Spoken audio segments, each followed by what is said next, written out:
बिस्मिल्लाहिर्रहमानिर्रहीम। एक मर्तबा का जिक्र है कि एक फकीर जहाँ कहीं भी जाता बस यही सदा लगाता, 3 बातें सुन लो और हर बात का मुआवजा 100 रुपए दे दो। कोई भी उसकी इस सदा पर कान ना धरता था। तंग आकर फकीर दरिया की तरफ निकल गया। वो किनारे किनारे चलता जाता और बुड़बुड़ाते हुए कह सबको सुनाता जाता था। इत्तेफाक की बात है कि वक्त का बादशाह भी सैर के लिए वहां आया हुआ था। उसने फकीर को कोसते हुए सुना तो उसे बुलाकर वजह पूछी। फकीर ने अपना तारुफ कराते हुए कहा, मैं थका हारा बदनसीब हूँ जिसने कीमती सौदा सस्ते दामों करने की कोशिश की मगर किसी ने भी मेरी ना सुने। बादशाह बोला, फकीर अब कहो, मैं तुम्हारी शर्त मंजूर करता हूँ। फकीर खुशी खुशी तैयार हो गया। उसके बाद फकीर ने 3 बातें सुनाई। रात का जगन भला, यानी रात को जागना मुफीद है। पहली बात बताकर फकीर ने बादशाह ने उसका मुआवजा 100 रुपए की शक्ल में हासिल कर लिया। आवन आलिव दा आदर भला, यानी आने वाले की तकरीम करने में भलाई है। दूसरी बात सुनाकर फकीर ने बादशाह से मजीद 100 रुपए ले लिए। ज़दल बला दे सराज सो खुला, यानी जिद्दी के सर में जब तक 100 जूते न लगे उसकी इस्लाह नहीं होती। यूं फकीर ने अपनी तीसरी और आखिरी बात के एवज भी 100 रुपए ले लिए और चौथा बना। वज़ीर ने अर्ज किया, एक बादशाह सलामत। ये तो आम सी बातें थी। आमने हम फकीर को इतनी अहमियत दी। बादशाह ने कहा, बात को नहीं देखते, बात के अंजाम को देखते हैं। अब तीनों बातों की हकीकत मालूम करने के लिए बादशाह भेस बदल कर रात को महल से निकल पड़ा। उसे 2 औरतों की आवाज सुनाई दी। एक हंस रही थी और एक रो रही थी। बादशाह ने बाहर से आवाज दी। वो बोली, कौन? बादशाह ने कहा, पहरेदार। वो कहने लगी, जा चला जा, मैं हंस रही हूँ।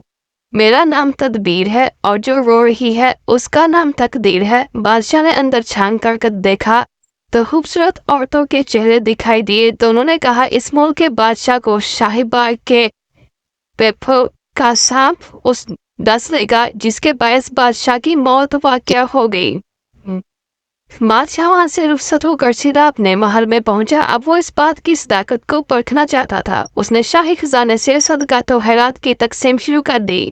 वो सांप के मुतल्लिक सोच रहा था। उसने पीपल से महल तक रास्ता बनाया और उस पर कपास बिछा दी। उस रास्ते के दोनों तरफ फूलदार पौधे लगवाए और सांप का इंतजार करने लगा। एक खास वक्त पर सांप पीपल की शाखों के दरमियान से निकला और उसने जमीन पर छलांग लगा दी। महल तक का रास्ता सांप ने इंतहाई आराम से तय किया। सांप उसी बंदोबस्त से बहुत खुश था। महल में पहुंचा तो बादशाह नफल पढ़ रहा था। सांप ने फनकारते हुए अपनी आमद का यूं ऐलान किया, ऐ जमीन के टुकड़े के बादशाह में आ गया हूँ। बादशाह ने सुकून से नवाफल की अदायगी जारी रखी। जब नवाफल खत्म हो गए तो आखिरी नफल का सलाम फेर कर सर झुका लिया और बोला, लो रब का हुक्म पूरा करो। फरिश्ते के दिल में रहम पैदा हुआ। फरिश्ते की फरियाद पर रब ने इजाजत दे दी। रब से आवाज आई, आदि जिंदगी इसको और आदि तुझको बख्शी। सांप हमला अवर होने की बजाय वापस रवाना हुआ। बादशाह ने सांप से कहा, मेरे लायक कोई खिदमत हो तो बताओ। सांप ने जवाब दिया, खिदमत वही है जो कर्ज पूरी होने से पहले की जाए। बादशाह को रात को जागने और आने वाले की कदर का सिला मिल गया। अब फकीर की तीसरी बात आजमाने का वक्त आन पहुंचा। दोपहर के वक्त बादशाह अपनी मलका के साथ सतमार 7वीं मंजिल पर बैठा था। नीचे शहर दिखाई दे रहा था। ये वो जमाना था जब जानवर भी इंसानों की तरह बोलते थे। एक रूठी हुई भीड़ ने छतरे से कहा, अगर तुम इस वक्त घास ले आओ तो मैं माँ बन जाऊंगी। छतरे से 3 छलांगें लगाई लेकिन कामयाब न हुआ। भीड़ घास के तकाजे पर मुसलसल अड़ी रही। छतरे ने पहले तो बहुत मिन्नतें की कि घास को बो जाओ, जो बावजूद कोशिश के नहीं हासिल हो रहा था। अगर छतरे ने अपनी जेल को झाड़ा और फिर भीड़ को जोरदार टक्कर दे मारी। बस टक्कर का लगना था कि भीड़ ने डर से निढाल होकर सर झुका लिया और जिद तरका दी। बादशाह ये मंजर देखकर हंस पड़ा। मलका ने हंसने की वजह पूछी। बादशाह ने सिर्फ इस कदर जवाब दिया, इंसान बेहतर को थी दिल बेहतर को थी। बादशाह ने कहा कोई बात नहीं, जाने दो। मलका ने झुंझलाकर ताश के पत्ते फेंक दिए और कहा अगर कोई बात नहीं तो जाओ, फिर नहीं खेलती मैं ताश। मलका की हर धर्मी को देखकर बादशाह ताश में आ गया। उसने गुस्से की हालत में 100 मरतबा जूती मलका के सर में दे मारी। मलका बेहोश होकर गिर पड़ी।